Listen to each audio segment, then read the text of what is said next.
রাত ছিল নিস্তব্ধ, কিন্তু আকাশে আচমকা ছুটে এলো আগুনের রথ। আলো ছুঁয়ে গুড়িয়ে দিল এক ভবিষ্যতের আশা, যেখানে সংরক্ষিত ছিল অসুস্থ শিশু ও বৃদ্ধদের জন্য প্রাণ রক্ষা করা ওষুধ। সেই গুদাম আজ ছাই ভস্ম। প্রশ্ন উঠছে, এটা কি কেবল যুদ্ধের কোলাট্রাল ড্যামেজ, নাকি এর পেছনে লুকিয়ে আছে গভীর কোনো বার্তা? রাশিয়ার ক্ষেপণাস্ত্র হামলায় ভারতীয় ওষুধ কোম্পানি কুসুম হেলথ কেয়ারের একটি গুদাম সম্পূর্ণভাবে ধ্বংস হয়ে গেছে। এই ঘটনা ভারত রাশিয়া কূটনৈতিক সম্পর্কে নতুন এক চাপ তৈরি করতে পারে বলে আশঙ্কা করছেন বিশ্লেষকরা।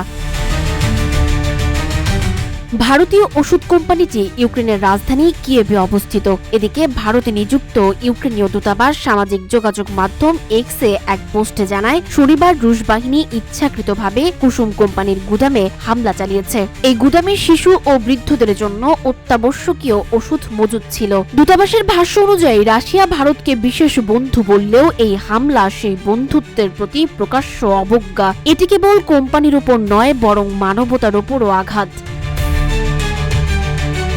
কুসুম হেলথ কেয়ার প্রাইভেট লিমিটেড 1997 সালে ভারতের নয়াদিল্লিতে প্রতিষ্ঠিত হয়। 2007 সালে রাজস্থানের ভিওয়াড়িতে তাদের উৎপাদন কার্যক্রম শুরু করে প্রতিষ্ঠানটি। বর্তমানে এটি 28টিরও বেশি দেশে রপ্তানি করে এবং ইউক্রেনে অন্যতম প্রধান ওষুধ সরবরাহকারী প্রতিষ্ঠান হিসেবে কাজ করছে। ভারতীয় সংবাদ মাধ্যম এনডিটিভি জানায়, কোম্পানিটির মালিক ভারতীয় ব্যবসায়ী রাজীব গুপ্ত এবং ইউক্রেনে কুসুমের ওষুধের উপর বহু মানুষের জীবন নির্ভরশীল।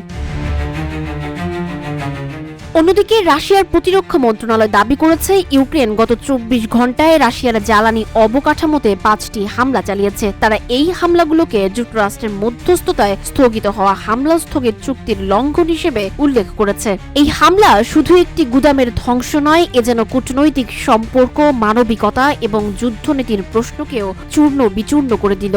সামনে কি অপেক্ষা করছে? আরো আগুন নাকি শান্তি বারতা? তা কেবল সময়ই বলে দেবে।